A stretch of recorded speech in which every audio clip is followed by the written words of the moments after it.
জীবনে কখনো কখনো উপকার করলে শরীরের ছাল থাকে না। অর্জুন গাছটা তার একমাত্র প্রমাণ। আসলে মানুষ উপকারের কথা খুব একটা বেশি মনে রাখে না। তুমি কাউকে 10 বার উপকারের পরেও যদি একবার তার কাজে না আসো, যদি একবার তাকে উপকার করতে না পারো, তাহলে ওই একটা কারণেই তোমাকে নিয়ে সমালোচনা হবে। মানুষ উপকারের কথা খুব বেশি মনে রাখে না। দেখো, এত কিছু বলছি তার কারণ মানুষের মন জয় করার প্রতিযোগিতার অংশ হতে যেও না। তুমি সকলের মন জয় করতে পারবে না, সকলকে খুশি করাতে পারবে না, সকলের মনে জায়গা করতে পারবে না, সকলের কাছ থেকে প্রশংসা পাবে না। কিছু মানুষ সমালোচনা করবে, কিছু মানুষ কটু কথা বলবে, কিছু মানুষ অবহেলা করবে। এটাই জীবন, আর এটাই পৃথিবীর বাস্তবতা। এটাকে অ্যাকসেপ্ট করো, জীবনটা সহজ হতে শুরু করবে। এটাকে অ্যাকসেপ্ট করলে নিজের উপরে সন্দেহ কম হবে। যে আমি মনে হয় খারাপ, এমন চিন্তা ভাবনা আসবে না। কারণ শুধুমাত্র যে তোমার সাথে হয়, বিষয়টা তো এমন না। এ পৃথিবীর সবার সাথেই এমন কিছু ঘটে। মানুষ মানুষকে ততক্ষণ পর্যন্ত মনে রাখে যতক্ষণ কাজে আসে। তাই বলবো যে যদি কাউকে উপকার করতে হয়, তাহলে তার থেকে খুব বেশি এক্সপেকটেশন রেখো না যে সেই মানুষটাও আমাকে সাহায্য করবে বা সেই মানুষটাও আমার কাজে আসবে। এমন কোনো এক্সপেকটেশন রেখো না। মানুষের জীবনের সব থেকে বড় সঙ্গী কি জানো? দুঃখ। সুখ আপনাকে ছেড়ে গেলেও দুঃখ কিন্তু কখনো ছেড়ে যায় না। তাই এটা মেনে নাও যে দুঃখ জীবনে আসবে, আর প্রতিটা দুঃখের সমাপ্তি আমাদেরকে সুখের বার্তা দেবে, যে সুখ আসতে চলেছে। দেখো, মানুষের জীবন যে একই সরল রেখায় চলে না, এটা যতক্ষণ না পর্যন্ত আমরা অ্যাকসেপ্ট করছি, ততক্ষণ পর্যন্ত জীবনের কনসেপ্টটা বোঝাটা অনেক কঠিন হয়ে যাবে। মানুষের জীবন কখনো একই সরল রেখায় চলে না। কখনো আপস তো কখনো ডাউন, কখনো ভালো তো কখনো খারাপ। এটাই তো জীবনের আসল রহস্য। আসলে ভালো থাকার কিছু টেকনিক আছে, ভালো থাকার জন্য কিছু ক্রাইটেরিয়া আছে, যেগুলো তুমি ফুলফিল করলে ভালো থাকতে পারবে। প্রথম ক্রাইটেরিয়া হচ্ছে যে মানুষের কাছ থেকে কম আশা রাখো। দ্বিতীয় ক্রাইটেরিয়া হচ্ছে নিজেই নিজের বন্ধু হতে শেখো। তৃতীয় ক্রাইটেরিয়া হচ্ছে লোভ লালসা এগুলোকে কমিয়ে আনো। এবং চতুর্থ ক্রাইটেরিয়া, যেটা অনেক বেশি গুরুত্বপূর্ণ, সেটি হচ্ছে নিজের কর্মজীবন নিয়ে ব্যস্ত থাকো। নিজের কাজের মধ্যে নিজেকে ব্যস্ত রাখো। যতটা ব্যস্ত থাকবে না, ততটা তোমার কাছে উল্টোপাল্টা চিন্তা করার মতো সময় কম থাকবে। যতটা নিজেকে ব্যস্ত রাখতে পারবে নিজের কাজের মধ্যে, ততটা তুমি নেগেটিভ চিন্তা থেকে দূরে থাকতে পারবে। তুমি দেখবে আমরা যখন অবসর সময় কাটাই, তখনই কিন্তু আমাদের মাথায় যত খারাপ চিন্তা বাসা বাঁধে। তাই নিজের কর্মজীবনে ব্যস্ত থাকা প্রয়োজন। মানুষের কাছ থেকে খুব কম আশা রাখা প্রয়োজন। নিজেই নিজের বন্ধু হওয়াটা প্রয়োজন। আর লোভ লালসা এগুলোকে কমিয়ে আনাটা প্রয়োজন। সত্যি বলতে, জীবন তখনই সুন্দর হবে যখন আমরা নিজের ভালো করব, কিন্তু অন্যের ক্ষতি চাইব না। যখন আমরা নিজের উন্নতি করব, কিন্তু অন্যের অবনতি চাইব না। যখন আমরা নিজের ভালো রাখার তাগিদে অন্যের খারাপ থাকার কারণ হব না। দেখো, আমরা হয়তোবা মনে করি যে যেভাবে হোক অর্থ উপার্জন করলেই জীবনটা সুন্দর হয়ে যাবে। এমনটা নয়।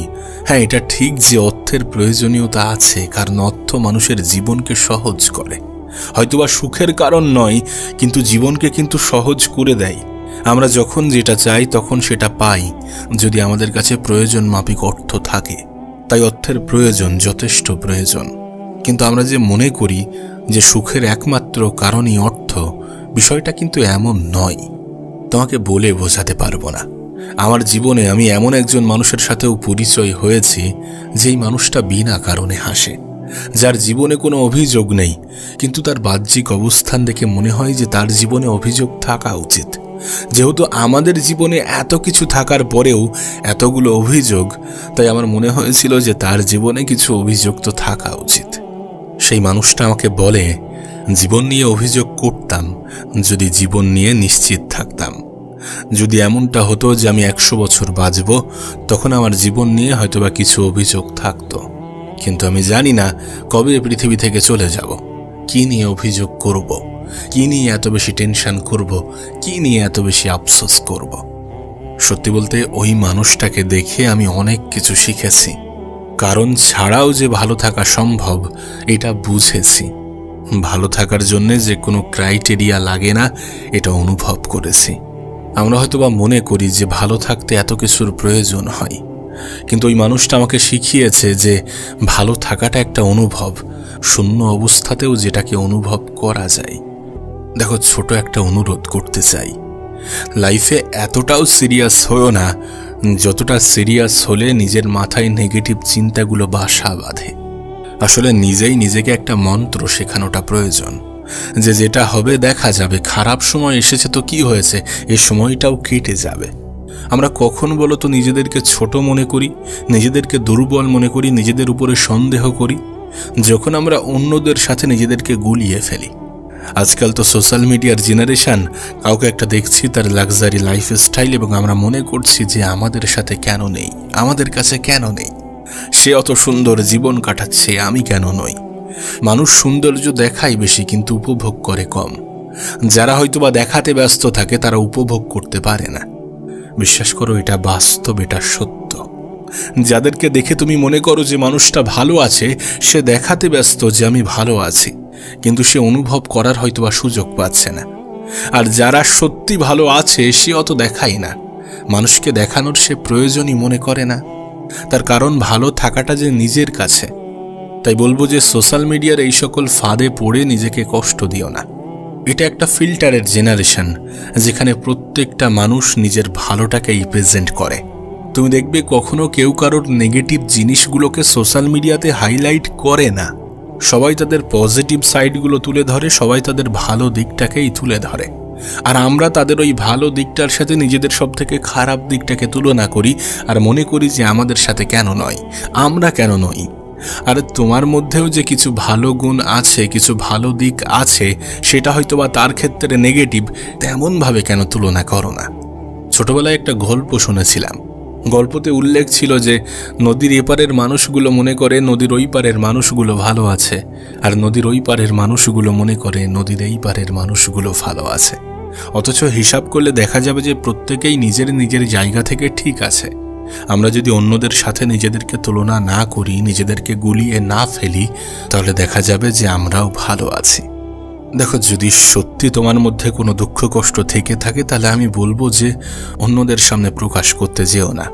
হয়তোবা প্রকাশ করলে কিছু মানুষ সমবেদনার ছলে মজা নেবে, কিছু মানুষ সুযোগ পেলে উপহাস করবে, আর সময় পেলে আঘাত দিয়ে কথা বলবে। কারণ দিন শেষে এটা তো সত্য যে মানুষ দুর্বলতার সুযোগ নিতে একটু অধিক পছন্দ করে। কেন এটা বোঝো না? কেন এটা বোঝার চেষ্টা করো না যে তোমার হাসি তোমার মুখের মূল্য বাড়ায়, তোমার ভালোবাসা তোমার হৃদয়ের মূল্য বাড়ায়, তোমার সম্মান তোমার আচরণের মূল্য বাড়ায়, আর তোমার ভালো বন্ধুরা তোমার জীবনের মূল্য বাড়ায়। তাই বলবো যে জীবনে সবসময় নিজের হাসি মুখটা বজায় রেখো।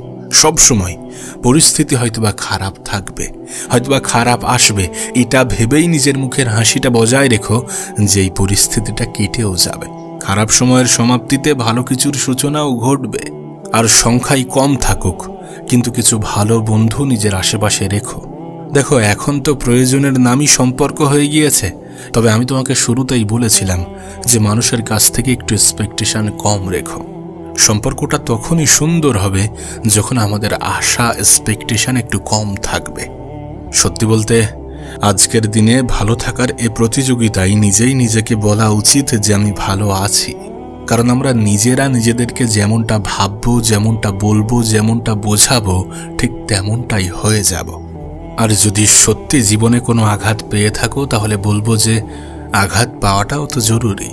না হলে তুমি বাস্তবতাকে বুঝবে কিভাবে, মানুষ চিনবে কিভাবে? জীবনে কখনো কখনো আঘাত পাওয়াটাও জরুরি। এটা এমন একটা জিনিস যেটা তোমাকে বয়সের আগেই ম্যাচিওর করে দেয়, যেটা তোমার চোখ খুলে দেয়, তোমাকে বুঝিয়ে দেয় যে আজ থেকে কারোর উপরে অন্ধের মতো বিশ্বাস করা যাবে না, কাউকে নিজের থেকে বেশি গুরুত্ব দেওয়া যাবে না, কাউকে নিজের থেকে বেশি ভালোবাসা যাবে না। তাই বলবো যে জীবনে আঘাত পাওয়াটাও প্রয়োজন। এখান থেকে একজন মানুষ কিছুটা হলেও মানুষ চেনার কৌশলটা শিখে যায়। দেখো, মানুষ বারবার ঠকে না। ঠকেছো ঠিক আছে, আঘাত পেয়েছো ঠিক আছে, সেখান থেকে শেখো, সেখান থেকে শিখে নিজের ভুলগুলোকে এলিমিনেট করো। একই ভুল যেন বারবার রিপিট করো না। যারা তোমাকে আঘাত দিয়েছে তাদেরকে ক্ষমা করে দাও, কিন্তু দ্বিতীয়বার আঘাত দেওয়ার সুযোগ করে দিও না। আবারও একবার বিষয়গুলো মনে করিয়ে দিই, কারোর থেকে অতিরিক্ত এক্সপেকটেশন রেখো না, মানুষের কাছ থেকে অতিরিক্ত আশা রেখো না, নিজেই নিজেকে ভালো রাখতে ভুলে যেও না, অন্যদের সাথে নিজেকে তুলনা করো না, নিজেকে গুলিয়ে ফেলো না, বিনা কারণেই হাসতে শেখো, বিনা কারণেই নিজেই নিজেকে ভালোবাসতে শেখো। জীবন যে অনিশ্চিত এটা অ্যাকসেপ্ট করো, মানুষের জীবন যে একই সরলরেখায় চলে না এটাকে গ্রহণ করো এবং এটাকে মেনে নিয়ে নিজের জীবনে এগিয়ে চলো। মানুষকে অন্ধের মতো বিশ্বাস করো না, মানুষের কাছ থেকে অতিরিক্ত আশা রেখো না। যদি কখনো কারোর কাছ থেকে আঘাত পাও তাহলে ঠিক আছে, তাকে ক্ষমা করে দাও, কিন্তু দ্বিতীয়বার আঘাত দেওয়ার সুযোগ করে দিও না। অন্যদের সাথে নিজেকে তুলনা করে নিজেকে ছোট ভাবতে যেও না। তোমার গল্পটা একটু আলাদা, তাই অন্যের সাথে তোমার তুলনা আদৌ সাজে না।